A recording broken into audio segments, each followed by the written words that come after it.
The Fantasy Six-Pack Hour.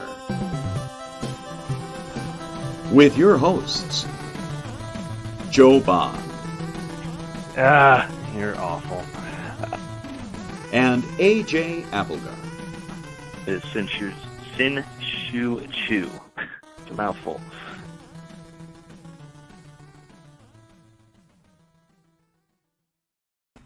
All right. Welcome to the Fantasy Six-Pack Hour. My name is Joe Bond, founder of FantasySixPack.net. With me, as usual, chomping on something, I guess, is Mr. AJ Applegarth. You hungry, bro? Yeah. Totally. Yeah. All right. Hungry for some free agents. Okay. So tonight, as AJ alluded to, we're going to be talking some Major League Baseball free agent and trade talk. Kind of see how it impacts the fantasy baseball season upcoming. And so before we jump into that, though, just want to remind everybody, hit that like button, that subscribe button, that leave those reviews. We definitely appreciate you for listening and watching, and that helps us out as well. So please do that. And guys, the season's coming up. If you're looking to jump into some more leagues here, there's no better place to do it, in my opinion, than Fantrax. Guys, you got to do it. The player pool, the customizations that you can have for your leagues is plentiful. I mean, there's just no other place to play, in my opinion. If you're trying to start your own custom league, this is the way to go. I have all of my leagues that I run personally there, including our own Fantasy Six-Pack series, which hopefully we'll do again next year. And if you all want in, we'll send out those tweets that when time comes next year for signups. So AJ, anything else to say on that? No, man. It's a great site, great platform, pretty user friendly, lots and lots of players. So yes, that's the best part about it, especially from a dynasty standpoint. I haven't seen anything like it. No, yeah, 100%. In Dynasty leagues, like, that has to be the place you go. I don't really understand why anybody goes anywhere else for Dynasty. And they're open pretty much all year round, so that's even better. All right, man. Let's bring on our guest of honor this week to help us get through all of this, and it is Mr. Michael Schneider, prospect writer, more or less, for Fantasy Six-Pack. He does other stuff, but I know he does, the prospect rankings, which are almost updated, but we ran into some technical difficulties, but we're figuring it out, and they should be updated by tomorrow, I'm hoping. So good night, Michael. Hey. How you doing tonight? Doing well. Excited to be here. Yeah, man, glad to have you on. It's first time, I think. So looking forward to get into this. And again, we're talking some free agents and some trade talk, but before we get into all that, we got to do our favorite segment of the week, and it is Beer of the Week. Beer. All right, Michael, you are the guest, so we're going to let you start off here. I got my from Frederick. I live in Frederick, Maryland, and Flying Dog is a brewery in Frederick, and I have Blood Orange Ale here. Oh, nice. Absolutely, man. That's one of my faves. That's one of our favorites on the show. I actually almost bought a 6-pack of that tonight. I was like, I haven't had this other one yet. Let me try this. Yeah. Good stuff, Awesome. Good stuff. And 3 Maryland guys right here, so that's good. All right, AJ, what you drinking? So I myself am drinking Stone's brewed to be enjoyed blazingly fresh. That is a new release.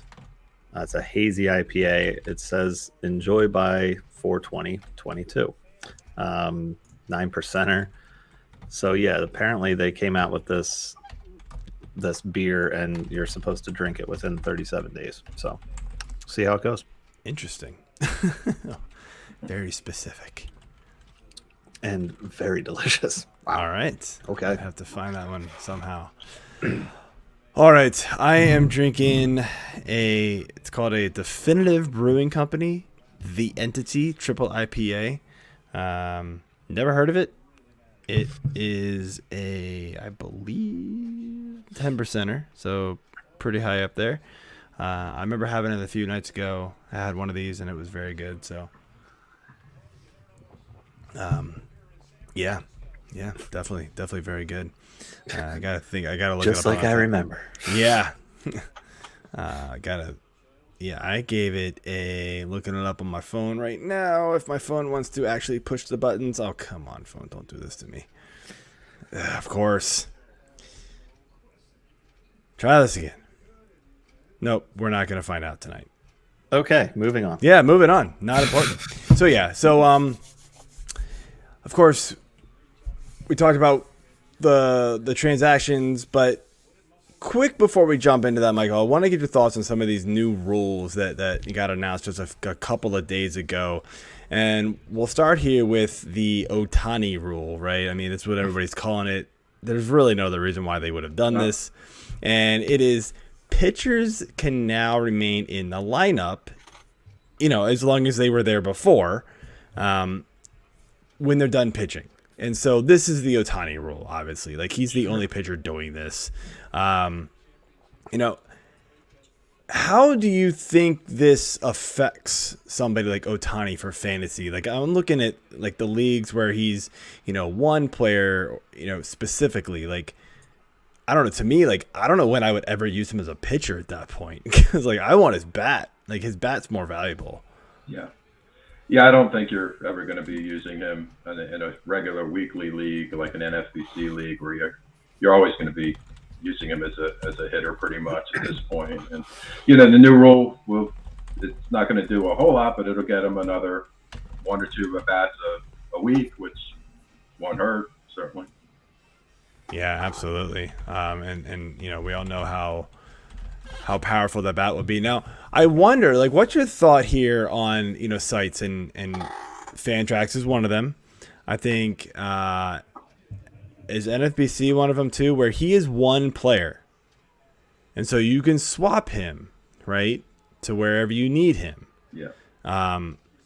Do you think that they would go toward either making him 2 players now, or...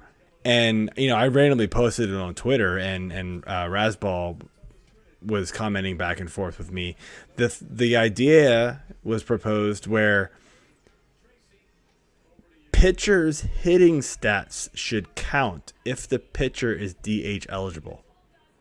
And so I think you need, 10 at-bats at a, or whatever, position, at a DH position. Well, because... Yeah. 10 games at DH, right, in season to become DH eligible. There won't be very many pitchers that get that, but Ohtani would be one of them right away, to where you could leave him in your pitcher spot and still get his hitting stats, and that would make him, like, in my opinion, the number 1 pick, like, hands down. But still, like, that would be something that I think would be interesting, and I would be all for it. What do you think? Yeah, I mean, either that or just even a daily transaction league where you make him a hitter every other day except when he pitches. That also works out where he's pretty much the most valuable fantasy player. Yeah, I just wonder, like I said earlier, like, I don't know if even if you could swap him, like, if he's going to be DH while he's pitching, I probably would rather have him as DH. Because, he can hit a home run and, 4 RBIs pretty easily. Like, it just... I think if you have a daily league, you would probably, the day he pitches, you would want him to use his pitching stats, and the other days of the week, you would use him as a hitter. Yeah.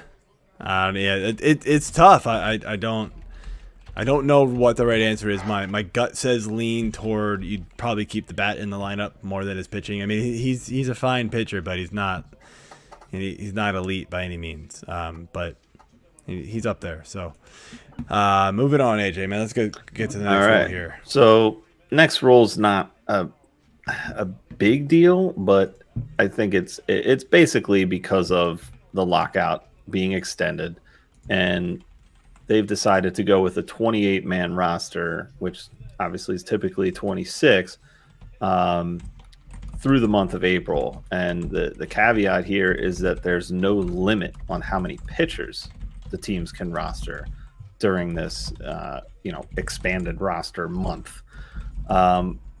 Mike, is this going to change your draft strategy at all towards prospects? Like maybe guys that you were already looking at possibly getting, getting up to the show this year.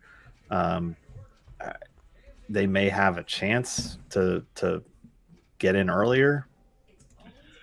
Well, I wouldn't think so at least at the beginning of the year, because if they're the 27th or 28th person on the roster, they're probably not going to be playing a whole lot. So they're probably not going to want to have them on your fantasy team, at least for the beginning of the year. Okay. Joe, are you looking at this for pitchers even? Like no, because I don't think teams are gonna bring up their prospects. They'll probably have, in my opinion, they're gonna just have, whoever just to kind of fill a bench spot, and it'll rotate quickly whatever they need at the time or for whatever game that they're at, depending on how taxed the bullpen got the couple of games before. They'll bring up an arm, but it will unlikely be a prospect. They're not going to burn or start a clock for a couple of games for the first month of the season, and then all of a sudden the rosters go back down to normal, and they're going to have to make that decision. So I doubt that will happen. Yeah, I mean, if anything, I'm hoping that other people may not be thinking about it as much and go after some of these guys, leaving some of the better players available for the taking in earlier rounds, I guess. Not necessarily early, but the mid to late rounds where you would typically be looking at stashing some of these guys. Yeah. So last rule here that I think everybody just went, ugh. The ghost runner rule, man. The guy, starts at second base at the start of the extra inning games.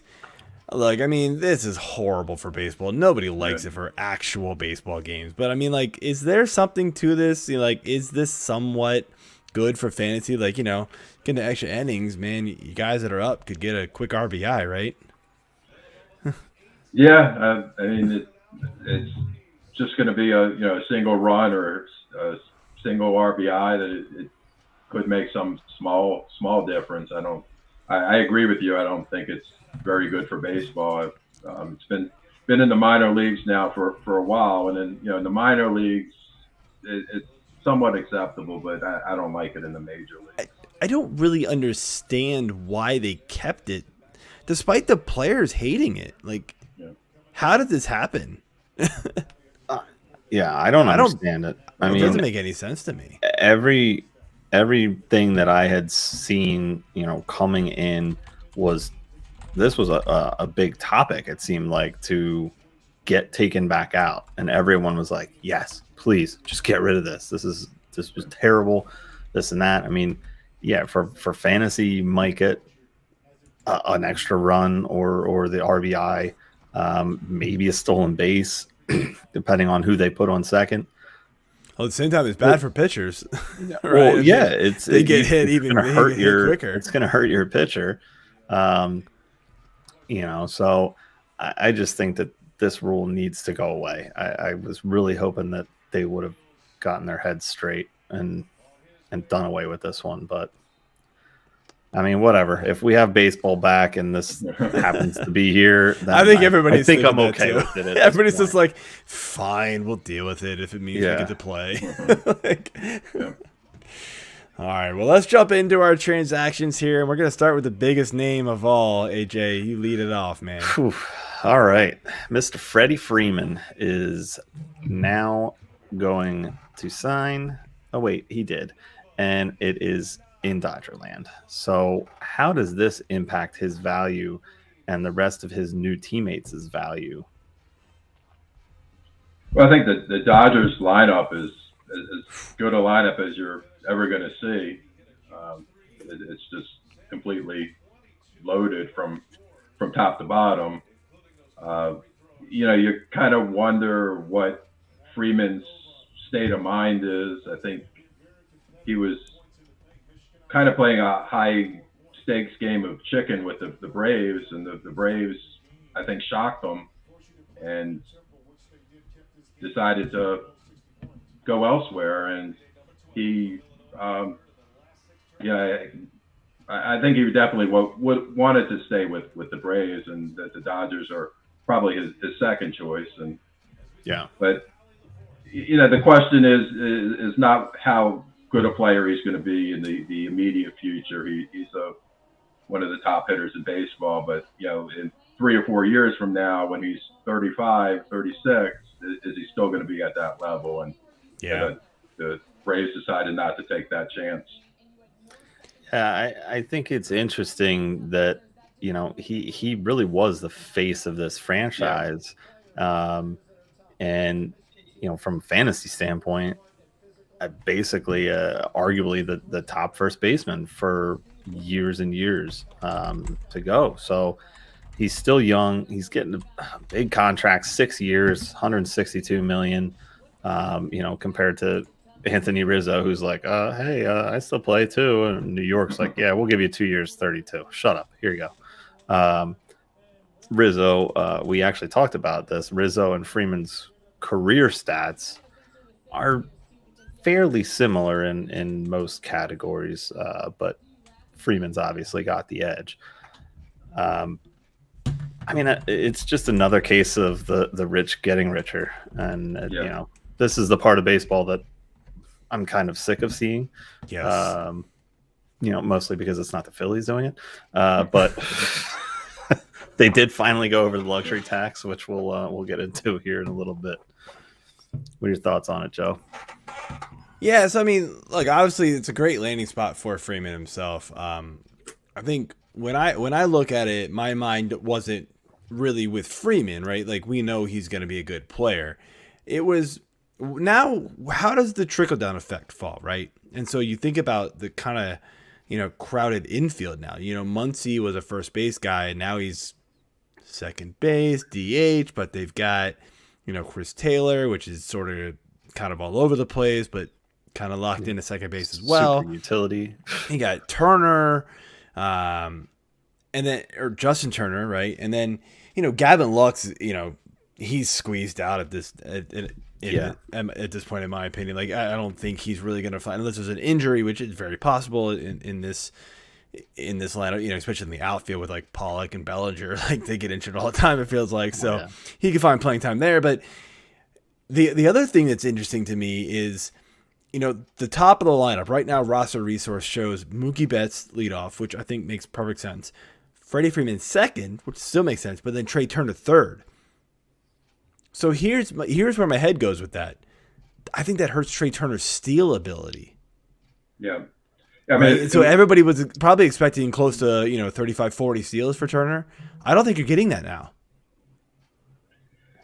Yeah, I think with the Dodgers, one thing is that they, a lot of times in the last few years, they kind of just use the regular season as a warm up for the playoffs. And yes, like Betts his stolen base production has gone down quite a bit, and then in the playoffs he starts stealing again. So I think that is a concern with Turner. Although I would bet that Turner, it would seem to me, make more sense for Turner to bat 2 and Freeman to bat 3. It's kind of what I was thinking. Obviously, roster resource is just projecting. They don't really know what's going to happen. But if that is the way it goes, I do think that 100% decreases the stolen base ceiling for Trey Turner. Because, you could easily have Mookie Betts and Freddie Freeman on base in front of him. Guess what? You're not stealing second when that happens. No. But yeah, this lineup's going to be so nasty. You can get as many shares as you want of this in your fantasy lineup, and you're going to be very happy more often than not. So, let's jump over here to the Braves, because they're kind of tied to this, obviously. And then, as you mentioned, they went elsewhere and kind of shocked everybody. They traded for Matt Olson even before Freddie Freeman even signed. What's your thoughts on Olson's new landing spot in his fantasy value? I don't know if it could really go up that much, but maybe it did slightly. But, and then, what does this do for the rest of the Braves there? Yeah, I'm in a draft right now where Olson went 37, so that's just high as I've seen him Yeah, go. it's pretty high. Yeah. That's pretty damn high. Yeah. So, yeah, it's definitely a better spot than Oakland, a much better team, much better hitting park. So, yeah, I mean, it seems like it should help his value quite a bit. Yeah, right now I'm seeing some projections where he's projected for over about 40 home runs. That's pretty good. I will take that in round 16. Thank you. That's our league, yeah. Yeah, so yeah, I don't know, AJ. What's your thoughts on this? You know, and like maybe how it affects, you know, even positively the rest of the lineup around him, or negatively for you know him coming in. I mean, I'm sure there's guys in this clubhouse that were expecting Freddie Freeman back. You mean the whole world? Well, yeah, inside and outside, everywhere of this clubhouse. Yes. But you know, you got to look at it from a business standpoint sometimes too. And you know, Freeman obviously got a massive deal. Olson is a talented first baseman. He's still going to give you some pop. He's a good player. He knows what he's doing when he's out there. So I just think it's a drop off, but I think the guys in the clubhouse that may have been in, you know, Camp Freeman are still going to be on board. They may be, you know, begrudgingly, you know, I think they'll be fine Clint once Eastwood, they see how but good Olson once is. once they see him out there, you know, dropping bombs, they'll be okay with it. Yeah. I think defensively, though, honestly, that they take a slight hit on Olson being there. Olson's okay, but Freeman was pretty good, I feel like, at first. But Olson's okay. So, yeah, I mean, I don't really think this offense overall takes much of a hit with Olson being there. You know, Freeman was obviously one of the top first basemen in the league for years and years and years, right? I mean, the only knock on him in the past, before they got Acuna and everybody else, right, was, you know, his counting stats weren't there, his runs and his RBIs weren't there, but his batting average was, and his home runs were, but, you know, you didn't want to take him because you couldn't keep up with the rest of the first baseman. Well, they finally got a team around him, and look what happened. Yeah. So hey, here he is. He's now the best first baseman in baseball. So yeah, now I think Olson could basically slot right into that. You know, he's not going to bat for as good of an average as Freeman, but Olson's still going to be right there with him. I mean, we're talking like what, maybe a 265 at worst batting average for him. That's not bad in today's game. You'll definitely live with that. And you look at, you know, the fact that he was in Oakland, and you know, there was some decent bats out there with Chapman, who we'll end up talking about. You know, Laureano, but you know, Oakland just blew up. They blew it up this year. Bye, we're done. Yeah, which again we will get into, but yeah, I mean the average, you can live with the 265 now because there's not as many 300 plus hitters as there used to be. It's just how it is. Which makes Freeman that much more valuable, by the way. But it does, especially in average leagues. But you know, in an OBP league, you're still above average with Olson, and you know his slugging 100%. Percentage is great. So, you know, he was one. I mean, he was, if not, he wasn't the top first baseman last year, but he was very close. There. So, all right, we'll keep with the Braves, AJ. Let's do this. All right, so keeping with the Braves here, they went out and re-signed Eddie Rosario, one of the postseason heroes. They got a slew of relief pitching, including Mr. Kenley Jansen. So it was kind of a trade, if you will, Freeman for Jansen. No. Rosario was great for them, you know, once Acuna went down, but is he going to continue this? I mean, obviously Acuna is not starting the season, but he'll be back this year. They're talking like late April. Yeah.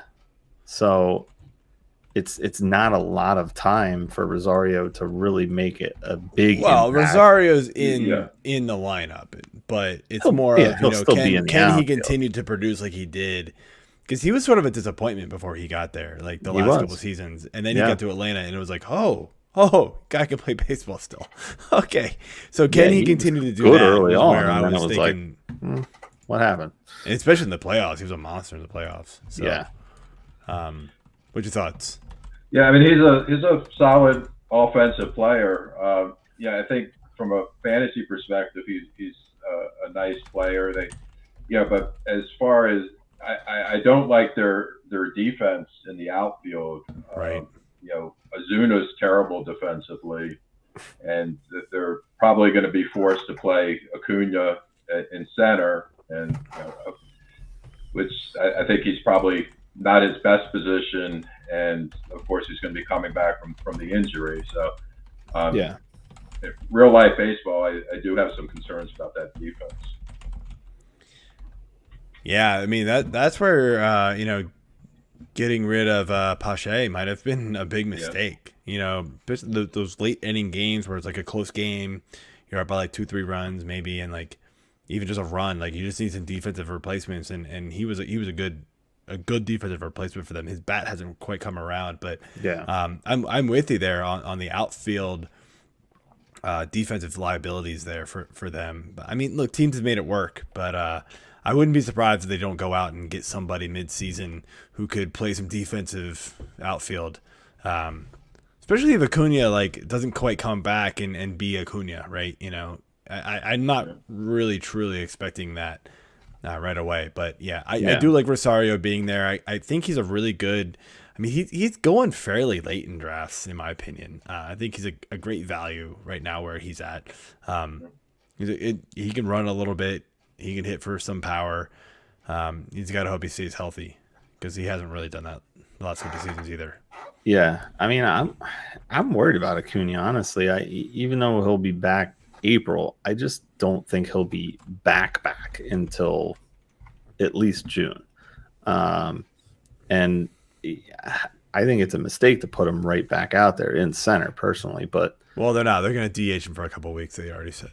Oh, okay.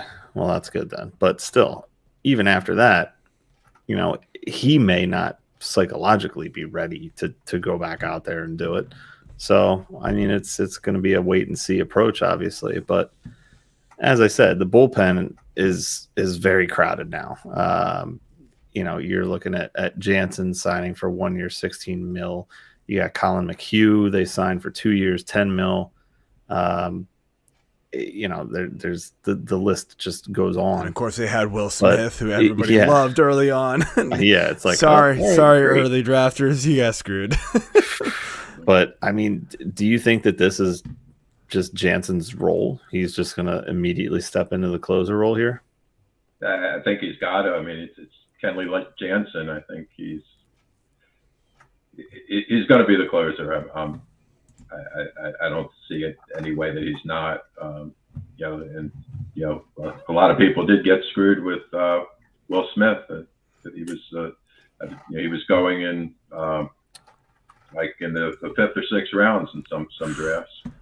I mean, look, when the Braves signed Jansen, that was one of the last places I thought he would go. Yeah, and I think agree. A lot of people were thinking that. And then I did not see that coming. I mean, I almost pulled the trigger on Will Smith and TGFBI and a couple other leagues. And actually, I did pull the trigger on him in the Fantasy Six Pack series, but thankfully that's a saves and holds league. So I'm bailed out a little bit there, but I still don't love the price tag I paid for him.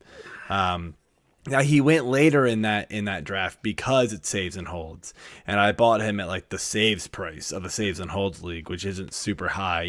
Hader and Hendricks still go pretty early in those leagues because of the strikeouts and stuff, but Will Smith was discounted, so I'm not super upset there. But I mean, I could have gotten him probably one of the last rounds at this point. So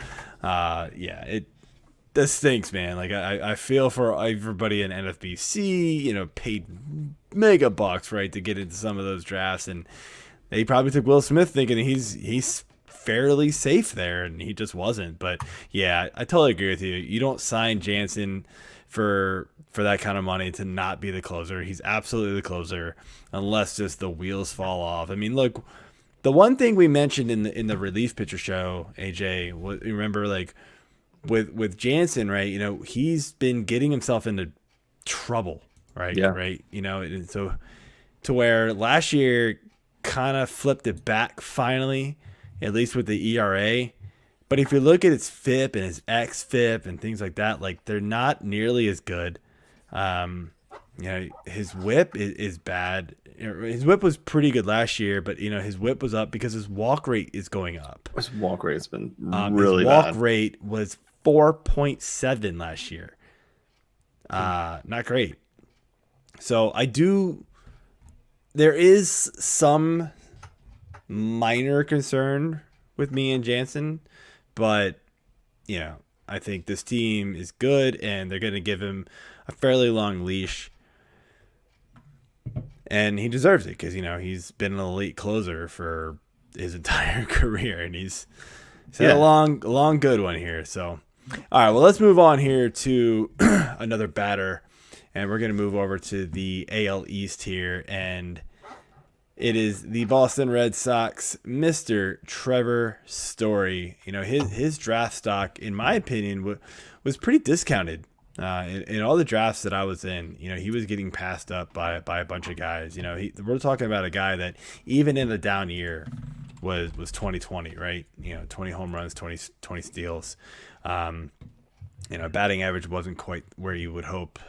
You would hope in Colorado he would have hit for more power last year, but just something wasn't right. Like, that whole Colorado team, like, felt like nobody wanted to be there last year, and Trevor Story was kind of one of them. So now he moves to Boston, and the biggest thing, right? Probably one of the biggest things is that he's going to gain second base eligibility 10 games into the season. Because he's moving to second base, Bogarts is keeping that shortstop position. So, I mean, that just raises his value tremendously. Myself, personally, I am moving him up. Where did I put him? I just updated my rankings yesterday. I slid him, at least for shortstop, because that's all I've got right now. I can't put him in second base. I put him 5th. So, Turner, Bichette, Anderson, Bogarts, Story. Arguably could put him above Bogarts, but I like Bogarts' average a little bit more. But they're kind of neck and neck there. What do you think this does for Story's value this season, Michael? Well, I actually think he's got some pretty big questions. I think anytime a hitter leaves Colorado, there's some questions as far as how productive he's going to be. The other thing with him is that Boston as a team stole 40 bases last year. So they just don't run. So the 20 stolen bases that he gets every year is a big part of his value, and I don't know if that's gonna be there in Boston. Does Boston have the team to run though? Bogarts could, but you're looking at the rest of this team, and it's Devers, no. Martinez, no. Verdugo, kind of. Dahlbeck, no. Yeah. They don't have the team to run. So you add a Story, fine, okay. They can let him run a little bit, but he is batting 5th. He batted in the middle of the lineup in Colorado, and he still stole 20 bases. But, I see where you're going with that. But I just kind of also think, they don't really have any speedsters, except, they've had Jackie Bradley Jr. in the past, but they don't really use. Well, he's back. He's back, by the way. Well, yeah. But they don't. Right. He never really. Damn it. I guess in 2018 he stole 17 bases, but he just. I don't know. I feel like he's bottom of the lineup guy. He just doesn't get that chance. So I don't know. I feel like he might still run. Maybe we're not going to get 20, but 15, 16. You're probably going to take that. Because you're not paying the price you had to pay for him, a year ago or even 2 years ago for Story. No. So I still think this is I think this is a it's a park downgrade, but it's a lineup upgrade, which I think could still help his value go up overall. Would you agree? Yeah, and I think the other thing about that is I do think that last year there was definitely he was definitely not feeling it in Colorado, especially after the trade deadline, and he didn't get traded, and he also had some nagging injuries. It was definitely a down year for him, and with the new team, it's possible that he'll be in a much better frame of mind and be more successful this coming up year. I will say this, people worry about home and away splits, right, for players that come away from Colorado, and rightfully so. In his career, I'm looking at home and away splits here for him. He's hit 95 home runs at home and 63 on the road in about the same number of games. But I mean, look, it's still tough to play. I mean, you take a little bit of that's just being on the road in general, right? And you're not comfortable at home, sleeping in hotels, you're traveling. So that I agree. I think that's going to go up. And we saw it with Arenado last year, right? I think Arenado got off to kind of a slower start to the season and then picked things up, right? He got more comfortable in St. Louis. And so he still hit 34 home runs. So you didn't really get a massive decrease in value for him. The batting average dropped dramatically, and I think that's where we're going to see the biggest drop for Story than anything is the batting average. Because, balls just kind of carry over outfielders' heads in Colorado, even if they don't go out. And so, you get those shots that just drop in, right? And we saw that with Arenado last year too. So I still think Story's going to be a phenomenal player. I did boost him up a couple spots, and I've seen him already go much earlier in drafts in NFBC than he was previously. So, yeah, I think he's still going to be valuable, obviously, but just looking at the average alone and the home away splits over the past few years it makes sense. I mean, it's Colorado, everywhere else. But I mean, it's still not terrible. It had a 260 in 2019. He was at a 246 in 2020, but hashtag 2020. And then, coming back to last year, 203. So that's a little worrisome, but it's still going to be an all-around view of what you're going with for Story. So, yeah, Story's going to be fine in the long run. Yeah, I'm not that worried about it. So next up, we got Minnesota. They made a bunch of transactions on the trade market, which we'll get into here. But, the big signing that just came through recently was Carlos Correa. Basically, they traded for Gio Urshela and Sanchez, and then traded for Sonny Gray, and now they've got their shortstop. So, starting with Correa, let's break it down a little bit and just see how we think this playing time is going to happen now. I mean, are we looking at a split in the infield with Jose Miranda? I don't think Miranda is good enough defensively. I think he's more of a DH type, and I'm not real big on him for this year. I don't think he's going to end up getting a whole lot of playing time. Okay. Yeah, I agree with you there. Miranda, to me, is a DH type guy.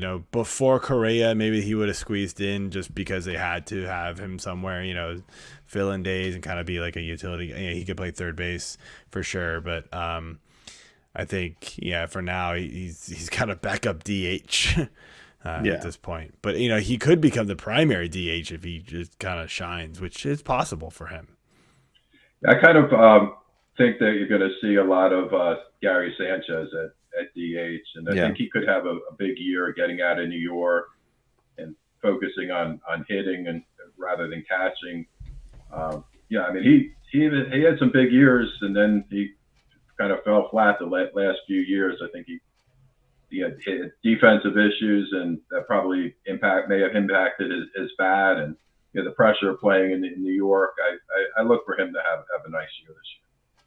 Yeah, I like the bounce back potential with Sanchez, especially if they are going to push him more into DH, not have to catch as much. That just makes things even more murky there, in my opinion. It's like, you got Luis Arias, you got Miguel Sano, you got Gio Urshela, as we mentioned with the trade. You got Polanco, and then you add in a Miranda who is capable with his bat, at least, right? So it's like, how do you get 5 guys in 3-4 spots, right? It's just like, what happened? Because Correa is clearly the shortstop. So where do you get all these guys in? And then Ryan Jeffers has to get some playing time, at least with catcher, right? So, Sanchez and Jeffers going to swap. With Sanchez as an end, does he become DH? It's like, it just becomes this mess for fantasy where before the Correa signing, at least I was like semi-interested in Gio still. And then they signed Correa and I was like, I'm out. Like, I didn't want him anymore because I just don't know where the playing time's coming. Sano can slide to third, and then whoever else can. I don't know. Like, there's just a lot of question marks with this team. Yeah, I don't really see Sano playing much third base this year, though. I mean, they didn't bring in Urshela just to switch him out for Sano over there. I mean, Sano's probably going to be locked in at first. Probably. Polanco has to be locked in mostly at second. I mean, hell, you might even see a little bit of Nick Gordon in there. Probably, he probably suffers the most, but he's usually a late inning kind of bench steals guy anyways. So I just think it gives them more flexibility overall. It's a small market. It's not New York. Yeah. So overall, the reason why I liked Urshela more before was Urshela was that shortstop / third base. Now he's kind of only third base, right? Yeah. And so that's where Miranda's third base, and I know the defense is an issue, but if Miranda's smashing the ball, right, like, they'll figure it out. Like, we've seen teams do that before. I know Urshela's got a very good bat himself, but if Miranda comes in and just starts killing it, they're going to keep that bat in the lineup. You got to score runs to win games. So I mean, they made a lot of moves. Like I said, they brought in Isaiah Kinnear, Falefa. Probably totally butchered that. And then they just immediately traded him to New York. All I thought of was that, like, Simpsons gif with the grandpa where he walks into the bar, puts his hat on the thing, turns around, takes his hat back, and walks back out. That was IKF. Yeah. It's like... And it wasn't his fault. It was just like, no, it wasn't. Guys. And it's, he's suitable, I guess, but Minnesota didn't like him enough to keep him. But they gave up Garver in that trade, so then it's like, oh shit, what did we do? We just gave up our catcher. We probably need a catcher now. Donaldson, you're out. So then they get Urshela and Sanchez. Of the two pairs, I think I like what Minnie got instead of what they gave up. Donaldson has a bat, but he's been injured. Who knows? He's older, so I don't know. I think we can worry about that once Minnesota figures it out. So moving on to Sonny Gray, who also donned a Yankees jersey at one point. Now that he's in Mini, what are your thoughts on him, Michael? I'm very, very high on Sonny Gray in Minnesota. Definitely gets the benefit of coming to a much better pitching park than Cincinnati. Mm-hmm. 100%. Better team. I think he made out well, and I look for him to have a nice year. Yeah, 100% agree there. Not much else to say for me. Yeah. So, all right. Yeah, so we We'll talked get up about the next. Yankees there real quick. Let's just touch on this. So, yeah, they brought in Falefa. They brought in Donaldson from this Minnesota trade. They also brought in, I can't pronounce the name, Vervelt or whatever, Vervet. And I don't even know if that's right. But sounds good. let's focus on Donaldson because I think he's the one that everybody kind of goes, oh, I mean, maybe like in New York, right? I mean, that's a pretty good hitting ballpark here. Yeah. What does Donaldson look like in, if he could stay healthy, man? Like, how excited could we be for Donaldson in New York? Yeah, I mean, it's the same thing that it always is with Donaldson. Can he stay healthy? And how many games you're going to get out of him? His numbers were great. He hit the ball hard all last year, and it's just a matter of staying healthy with him. Absolutely. And then, so, again, I know they got rid of Urshela, but there is still a bit of a log jam at infield now with the Yankees, right? So especially because they brought in Rizzo, right? They re-signed him, I guess, if you want to call it that. So, we got Rizzo at first. I think that's pretty locked down. So, and they let Voit walk, or, they traded Voit to San Diego. But now we're looking at, Josh Johnson at third. I think those two are pretty locked up. But then that middle infield, right? We got a mix of Torres, IKF. We've got LeMahieu maybe squeezed out at this point. Andujar sort of there too. But I mean, like, this feels like there's a lot of guys, and I'm not really sure they're sold on Torres. So, maybe, I don't know, IKF can play second, or no, LeMahieu can play second and take his place because Torres has been struggling too. So yeah. I don't know. Like, what do you think? How do you think this infield shakes out, especially the middle? Well, I think IKF is the best defensive shortstop on the team, and then you have Torres and LeMahieu, and there's only probably one spot with them as long as Donaldson is healthy. Right. And yeah, it wouldn't be shocking to see Torres get traded to Oakland for one of their pitchers. I think they're trying. Sounds like they are, at least, but yeah. It's I mean, is there anybody? I'm trying to think. Like, I don't know their farm system very well. I feel like they don't usually have a super deep one. It's better than it used to be, but I feel like there's nobody like just knocking on the door to take a spot. So yeah, they're gonna rely on one of those guys. Hopefully, making an impact and not just completely sucking. I don't know. I honestly think Torres. Yeah, I think you're right. I think there's something that they've got to figure out with Torres. I think they're gonna get rid of him at some point, and LeMahieu will take over. But yeah, it's not gonna be. Doesn't sound like it's gonna be right away. So it will be something to keep an eye on. It does really crush, LeMahieu's value. I saw him going. I mean, not early, but he was going earlier than I was willing to take him in drafts, and especially earlier than he's going now. So, anyway, let's stick in the AL East, AJ. All right. So, staying there, we've got Toronto, former team of Josh Donaldson. They have acquired Yusei Kikuchi and Matt Chapman. Again, Oakland fire sale. The last time the Blue Jays acquired a third baseman from the A's, it was Josh Donaldson. We all know how that went pretty well. Do we think that Chapman is going to be even close to that, or is that a bit much to ask at this point?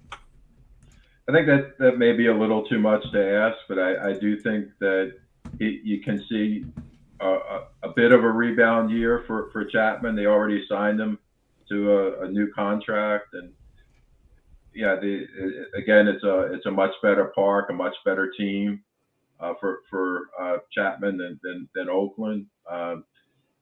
He definitely had some things to work on with his hitting, especially the high pitch. He was having a lot of problems with last year. I wouldn't be surprised if he's been able to make some adjustments there. And I don't think he's going to be at the level Donaldson was on, but I do think he's going to have a nice year. Yeah. Joe? Sorry, I only said that because I only phrased the question that way because I saw some people on Twitter being like, the last time they signed the baseman, and I was like, okay, but yeah, just figured it'd be kind of funny. But yeah, no way. Donaldson was a beast, and Chapman can't hit for average quite like that. But I think we'll see a bit of an uptick in stats this year just because he's on a better team. I mean, that's pretty much what it comes down to. I mean, in Oakland, what was it, like a 3-4 man show? In Toronto, it's like a pretty well-rounded lineup all around. So, 9-10 man show. Yeah, it's pretty good here. So, yeah, let's move on here to Colorado, who we've kind of alluded to here already. Colorado, they just made another trade last night, sending Tapia to Toronto, who we just mentioned, who I think is going to be like forgotten man in Toronto, to be honest. Although he is like one of the only 2 lefties in the entire lineup, so maybe we'll see more of him than we thought. But they brought in Grichuk, who could hit for massive power, but also bat 215. So that being said, the big signing, as everybody wants to know about, is Kris Bryant, which just baffles me, right? I don't know, Michael, to you, man. Like, I think everybody thought Colorado was just like thrown in the towel this year, just be like, we're done. Because they lost Story. 2 years ago, they lost Arenado. Then they pay all that money to Kris Bryant. What? Like, okay, not really sure what you're doing anymore. So, you're not rebuilding, but you're not good still. So you're in the same. Is Wade division Davis still closing for you? Alex Colome, I know. which we will get to. It was a joke. I know. So yes. So first question is, why would you think they actually went out and spent this money? And then, I mean, we've seen Kris Bryant's value skyrocket since the trade. I've seen him go in front of Riley. I've seen him go ahead of Arenado. Do you agree with that?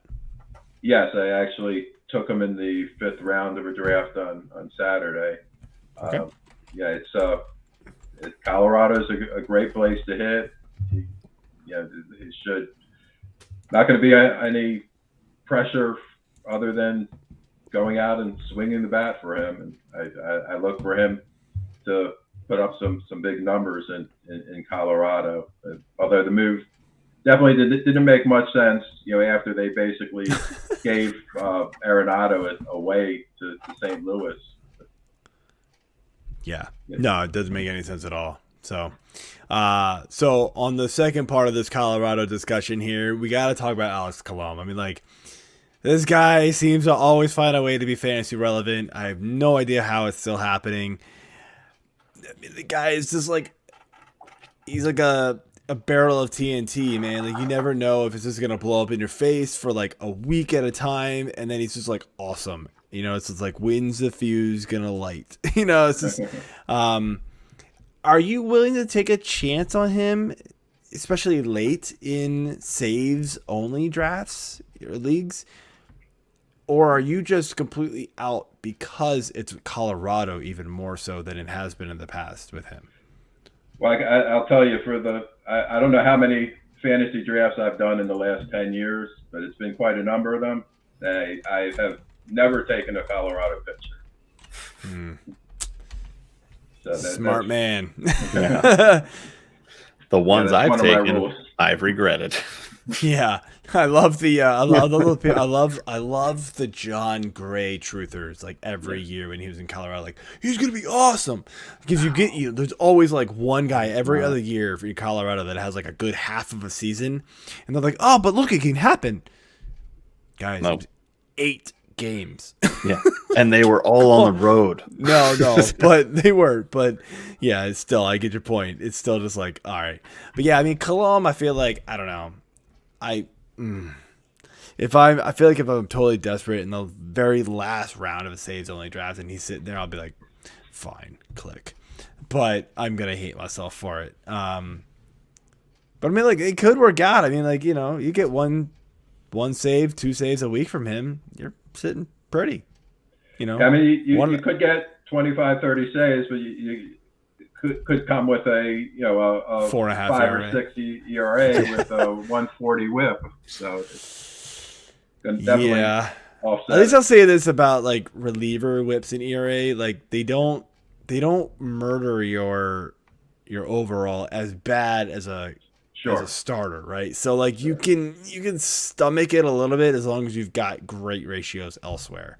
So that's where it's like he's got to be a team fit because the ratios are good. He's gonna get crushed. In fact, I'd be very surprised last year. Yeah, well, I mean, 2020 was his best season. 0.81 ERA. He was like the one person that came out and was like, you know what? I'm going to kill it this year. And he did. But, looking at everything else with this guy, it's just not, there's nothing to like. He's basically been around 1 home run per 9, the last 3 years. Again, take out 2020 because whatever. But, 3 years straight and then 4 of, 5 years. The dude only pitches 1 inning. So what good is that? And then if you're in Colorado and you're pitching and you got a high homer per 9, I don't think that's good. It's not great. It's not. Yeah, he's not. Yeah, he's definitely not a target of mine. But it's one of those like desperation moves at the end, like possibly, and I still might pass. It's just be like, I'll figure it out later. Yeah, because I mean, like, and I'm just gonna go for Holtz. What are his home run rates? I'm trying to find him here. That's what I was. His home run to fly ball rates 13.8%. Yeah, 13.8, 11.3 in 2019, 12.7 in 18. I actually meant to try. I'm trying to find his fly, but so I guess the one thing going for him is that he is a ground ball pitcher.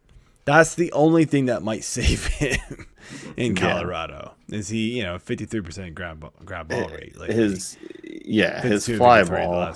Fly ball is about close to 30. But that's going to go up. His home run to fly ball ratio will go up to at least 15 or 16 easily. So, pass on him. All right. Exactly. Talk about your boys, AJ. All right. Finally, we get to something that matters. Just kidding. Michael, he's originally from Philly, so we're just going to ignore him. You can ignore all you want. But Phillies were pretty busy. Brought in Castellanos. They brought in Schwarber. And then they re-signed Odubel Herrera, who's now already injured. I don't understand that. But do the first 2 signings just boost everybody's value in that lineup? Yeah, and I think they definitely have a strong lineup. And one person in particular who I really like with the DH coming, and the fact that Schwarber and Castellanos can play the outfield, so they don't really have a permanent DH, regular DH. But I think JT Realmuto, I look for him to DH a lot of times on his off days, maybe 15 more games that he plays as DH, and I think that's really boost his value. No, that makes sense. I didn't think about that. That was a great point. I like that a lot. Yeah, I mean, right now their Fangraphs has again, Herrera at first, but that's not going to be happening on opening day, it likely. So we're looking at Vierling. Woo, okay, slow down. You still got Harper and right. You got Castellanos and left. Yeah, Didi, okay. I mean, this offense is gonna hit some balls. They're gonna crush the ball. Defense: Schwarber, Castellanos, Harper, Real Muto, Hoskins, Segura. Start. Okay. That's pretty nasty. They're gonna hit. By the way, some where balls. are the steals coming from on this team? Like we talked about, they talked about not running in Boston. Like, there's not going to be anybody on base because they're just going to hit 50 homers. Schwarber's their projected leadoff hitter. Like, excuse me. That's weird looking. That to me. I'm not. It's OBP's 352. He walks. Yeah. Come on, we've all seen Moneyball. Get on base. Exactly. I mean, that should be Bryce Harper, but Bryce Harper is much better, so you don't put him first. But yeah. I think this is just going to be interesting in general to see what we're getting here. There was a lot of holes to fill on this team. I love these two signings. They went out and got these guys, spent some money, went over the luxury tax for the first time in, I don't know, a decade maybe. But I think it's worth it, with the power that they're bringing in. I mean, you guys are Orioles fans. Michael, are you an Orioles fan, I would assume? Yep. So, Yep. yeah. we saw what happened when they were, who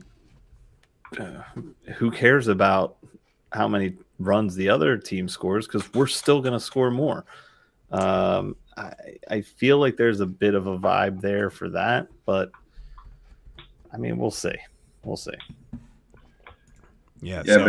And they do have two really good pitchers if Wheeler's healthy and Nola. Yeah, Nola and Wheeler, yeah. And then, hey, who knows with Ranger Suarez, right? People really love this kid. He was fire at the end of last season, too. So hopefully he can keep that going. And the bullpen is, better than it's been in the past. Well, that's the other thing. They don't have to rely on it, with Kyle Gibson and whoever Bailey Falter is. Sorry, I don't know some of these names. Some of these later names, I'm like, nope, don't know. But yeah, they got a pretty good bullpen. So this could be, they still have Alvarado. They brought in Knebel, and then they're like, let's just keep going. They brought in Hand, Familia, who have been successful, earlier in their careers, and then they've kind of faltered. Well, and they were closers, so if you're not going to rely on these closers, they're gonna. I feel like they're gonna just dominate. So I think you're good. But I hope so. Let's move on here to Let's move on here to Seattle and a guy who this team was interesting. Kind of interesting moves here from them, in my opinion. I'm not really sure. What they're doing here, but I think for fantasy, I think we I don't know. I think we like getting to the fact that these players are moving away from Cincinnati, and that's a great hitting ballpark. But they traded for Jesse Winker and Eugenio Suarez. Thoughts? Winker kind of broke out last year, right? And I know he didn't play a full season, got banged up, but he broke out last year. Can he continue to produce at those 2020 levels in Seattle? And then secondary question to follow up with is, can Suarez finally not hit for a 200 average? Because the home runs are there. Well, I not counting on Suarez hitting for a very high average. I think the answer to that question is no. Fair enough. Simple. No. So we're gonna get 35 and 215 again. Back to the first question. Yeah, and there was really a trade. Cincinnati traded Suarez's contract, and they also gave him Winker to make him take that contract. I was gonna say Winker. I was really shocked they traded Winker because Winker's in his prime and good, but I guess they don't care. Yeah, he's a very solid hitter. There is some questions about his ability to hit left-handed pitching, but he'll put up some nice numbers. I mean, it's not like the sexiest lineup, but I mean, J.P. Crawford right now, projections from Roster Resource, J.P. Crawford, then Haniger, who has a good power bat, Winkler, Ty France right there sitting clean up. He could hit 25. He could potentially hit 30, honestly. Yeah. Kalenic, who is a stud prospect still, well, not a prospect anymore, but, once could still hit really well. And then you got Suarez, power bat. Like, this is the team that's like, we're just going to hit home runs. We might strike out a million times, but we're going to hit a whole bunch of home runs. And then we're going to hope that Robbie Ray and Gonzalez wins us enough games because that's all they got. Yeah, and the other thing to look out Flexen and Gilbert for, are okay. yeah, the other thing to look out for with Seattle is Julio Rodriguez and when Yes. he's going to be coming up. I think he could have a big year. He could make an immediate impact. Now, who does he? Yeah. Does he? Whose Who spot does does he supplant, take? though? I think the Kalenic? yeah No. DH? yeah probably they probably rotated a DH. Yeah. I mean, they've got Toro in there right now. Yeah, I think Toro may not be playing full time once Julio comes up. Yeah, I mean Rodriguez is basically just outfield, so he could play kind of anywhere. But I mean, like you got Haniger, Winkler, and Kalenic. So like, I mean, what do you do there? I mean, I guess he could. Yeah, he could. Maybe they move.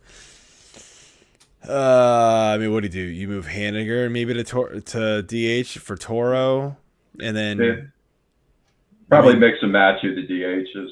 Yeah, and just let it happen. I mean, again, can play prospects are pitching prospects, matchups with so it, it too. might not really matter. But yeah, that will be interesting to see when that happens and how successful he could be. That will be a big difference maker there. So Yeah, and all right, let's move not on. forget, there's a non-roster invite to Billy Hamilton. So, sorry, Kalenic. And Steven Souza. Yeah, it's Steven no. Souza. I remember Sorry. that So, guy. I remember you. yes. All right. All right. So moving back into the NL East with the Mutts. I mean, All right, they Phillies they fan. they did Jeez. they did make a pretty underrated trade. Again, as part of the Oakland fire sale in getting Kris Bassett. I mean, just how good do you think he's going to be in New York? He's a solid pitcher. I think he's fits in very nicely behind DeGrom and Scherzer is a nice third starter. Yeah, The big question is whether DeGrom is going to hold up. He looked awesome the other day in a 3-inning spring training game, but whether he's going to be able to hold up over the course of the year is going to be the $1 million Oh, and question. Scherzer too, man. He's been having, Yeah. he had back and neck issues Yeah. off and on, so that's always an issue. But yeah, I like it, man. I really like the Bassett trade. I think Bassett was sort of one of those guys who, he's sort of not talked about a lot, but he's just a solid fantasy pitcher for you. He's not an ace. He's not winning you your league, but he's a guy who you can get in the middle rounds. The ERA, the ratios aren't going to kill you. ratios are great. He's not gonna he's not gonna blow you away with strikeouts, but he'll have some games, man, where you're like, oh, okay. Yeah. So yeah, I like Bassett a lot. Again, he'll eat some innings for you. He's gonna get you a good number of strikeouts, and I think. Maybe learning from guys like DeGrom and Scherzer, maybe he could take another step forward. That would be something to think about too. So I think his K rate is definitely, or K per 9 is definitely going into double digits this year. I mean, it's bold call. I mean, it's an interesting division. I mean, he's hovered around. I mean, but was he at never did it even in the 9.1. minors outside of True rookie ball and stuff like that. But so I'd again, say that's bring a bit in of a reach. You bring in the learning factor of the guys he's pitching behind. Yeah, but you got to have the stuff too. That's my you opinion. do, but I that's the call I'm making. I think it happens. I mean, looking at the bats that are in this division specifically, I think he can get there. So, all right. Fair enough. I'm going with that. All right, well, let's move back out west to San Francisco here. And, right off the bat, as soon as the lockout ended, it seemed like they signed Carlos Rodon. It's like, we weren't talking to him beforehand. And then they also have signed Jack Peterson and Matt Boyd. Whatever. So Rodon's the name to watch here, right? Everybody loved this signing for him. Everybody was kind of like, everybody loved what they saw from Rodon last year, but they were worried about, like, where was he going to go? And, home runs were an issue. Now he goes to San Fran, right, where it's like pitcher friendly central, and they have like turned around pitchers galore, Gausman, right? And so his ADP just skyrocketed immediately. Do you agree with that rise to where it's at now, or are you now off of him because of where he's being drafted? I think, there were a lot of questions about his arm. He didn't pitch much the last couple months of 2021, and then the White Sox surprisingly didn't offer him a qualifying offer, and and Rodon was a guy who really kind of he was I believe the second pick in the draft a while back, and he never really lived up to his promise. Then all of a sudden, last year, he put everything together, and he was really great as far as missing bats. Really great strikeout. 34% strikeout rate. Yeah. Unbelievable. And, you combine that with the Giants' success, and I like Rodon quite a bit. I tried to draft him earlier today, but I got sniped 2 picks before he got my pick. That's the worst. I'm trying to think of where he went in my draft that I'm currently doing. Now it's a 12 team draft on NFC, but I just want to see here. He went very first pick of the 9th. So 8 times 12, I don't know. Do the math. You'll figure it out. It was not super early, but in there with Gausman and Seiya went. That might kind of surprise me. McClanahan went before Montas and Darvish. That's fair. I can get up over that. I think the upside there with him, and just the track record of San Fran alone is like, just makes you want to take a chance on him. Sorry Gausman, man, we love you with the next Orioles, but what they did with you in San Fran, was amazing. So have fun in Toronto. All right, last team here, man. All right, last team we got here is we got to highlight the Cubbies. They have been pretty busy as well. They've signed Jonathan Villar, Andrelton Simmons, and I'm going to butcher this, Seiya Suzuki. Sure. Something like that. He's the Japanese sensation that, there was a bunch of teams vying for, and he signed with the Cubs, got a good amount of money. I forget what it was. I had it somewhere, but VR could be a late round source of power. Definitely speed. Yep. So we can't forget about him, but I think the attention is going to be on Suzuki. So are you taking him at all? Probably not. I got burned 2 years ago with the guy on the Reds, Shogo Akiyama. He had hit 20 plus home runs for like 4 years in Japan, and he's still looking for his first home run in the majors. Oof. So I can't forget about San Diego's guy last year who just didn't work out.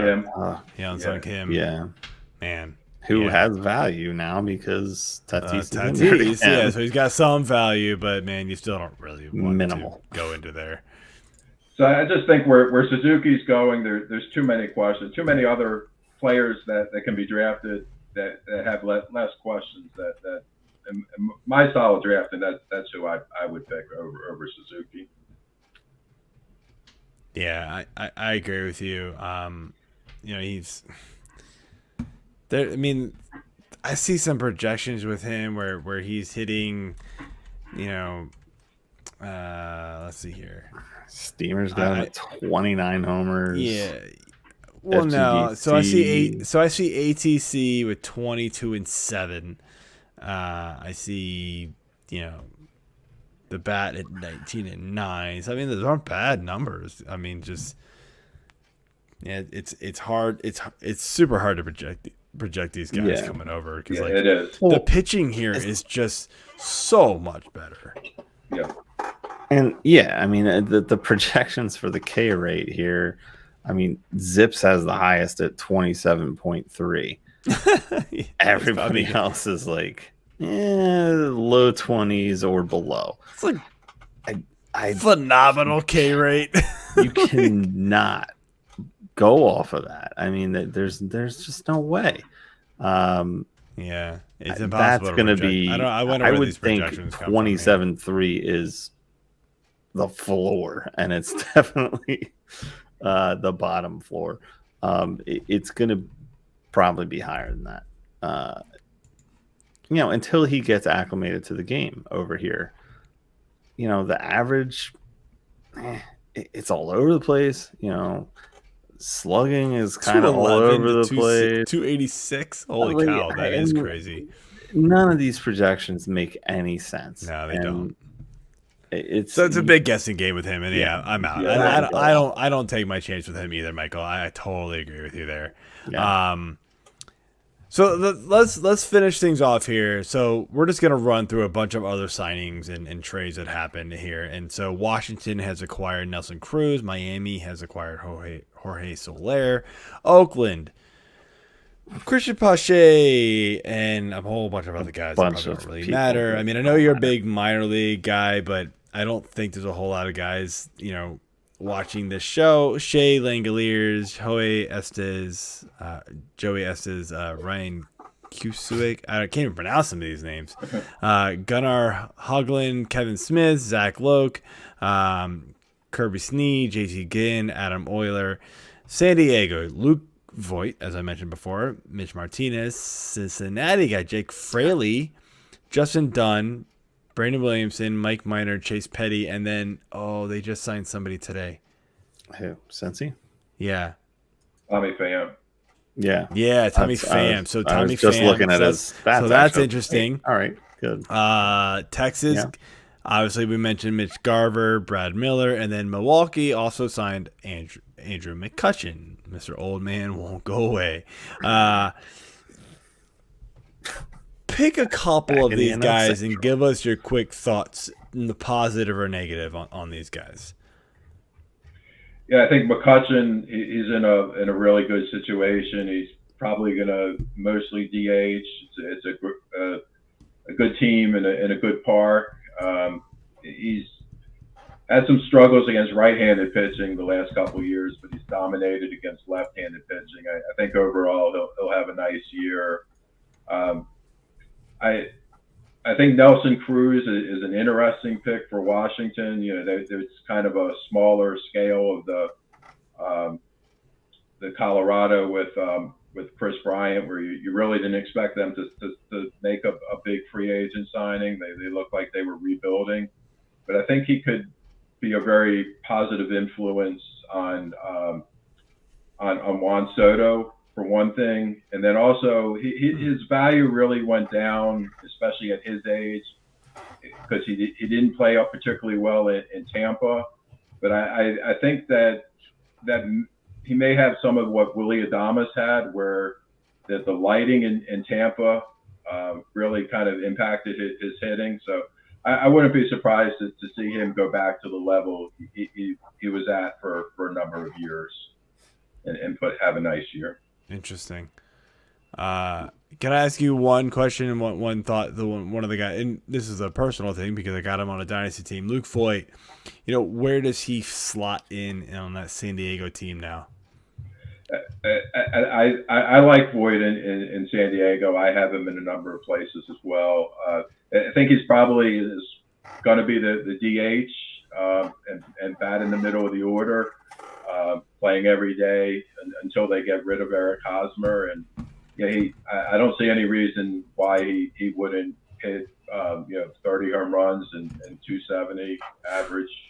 That'd be nice. I've got him for pretty cheap, but I'm not. Yeah, I'm just worried about where he slots in, and thankfully the National League brought in that DH, so Voigt does slide in a little bit easier there than he did before. But it's a much better place than the Yankees bench. Oh, absolutely. All right, man. Well, thank you for coming on. Sure. This was all great information and a great discussion. Before we let you go, let everybody know where they can find you on Twitter and what you got going on this season. So I'm at Mike C. Schneider on Twitter. I'll be updating the prospects rankings every couple of weeks for Fantasy Six Pack, and I'll be around tweeting my thoughts about baseball, prospects, and fantasy. Hell yeah, man! You do those. You're still gonna do those large updates on Twitter that you were doing before? Nah, I think. Oh, you're done with those? Nope, those were awesome, man. Those were so informative. I'd be like, yeah, I want this. I want this. Because I'm not tapped into the minor leagues like some of you guys are. So I rely on guys like you that were doing it. So, but no, that's awesome. I mean, I get it. It takes a lot of time and a lot of effort. So, but all right, man. Well, thanks for coming on again, and we'll have to do it again soon. Sure. It's a lot of fun. All right, have a good night. Thanks, Michael. Thanks for have a good having night. me. Bye. Alrighty, man. So we're watching Texas Tech up 5 against Duke right now. 3:30 to go in the first. By the way, the second number 1 seed went out Gonzaga earlier. So, Great. Yes. Well, it's great for me because I picked Texas Tech into my final, so that's only helping me. Did you really? In the finals? You had them beating Gonzaga, I would assume. I had them beating Gonzaga to get to the Final Four. Then I had them beating Kentucky, which isn't going to be there anymore. But they're not going to have to face Baylor either, so okay. And then I had them facing Arizona, despite your worries. Yeah, and you know what? I actually picked Arizona and Gonzaga. Like, I was doing really well in my pools, surprisingly, except for my I'm calling it the fun pool, because I picked VT to go all the way and win. Oh, yeah. That was a terrible idea. I just gave myself the C of chokies instead of hokies.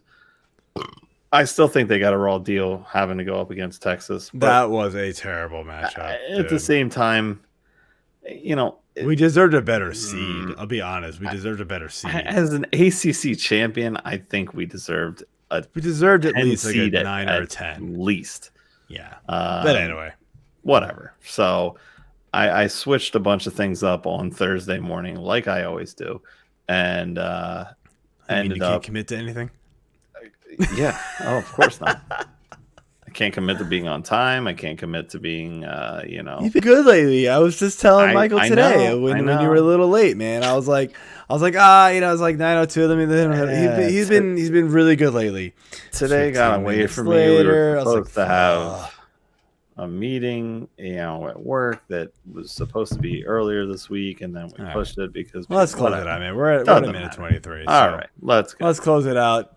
Good night, everybody. We'll see you next week on Wednesday with the show that we promised a few weeks ago, but the lockout screwed it up.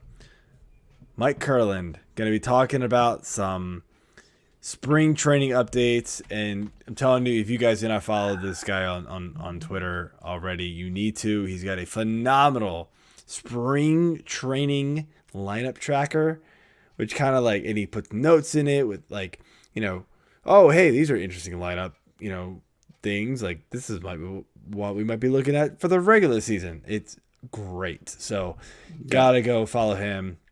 But that being said, let's close it out, and we will see you next week. All right.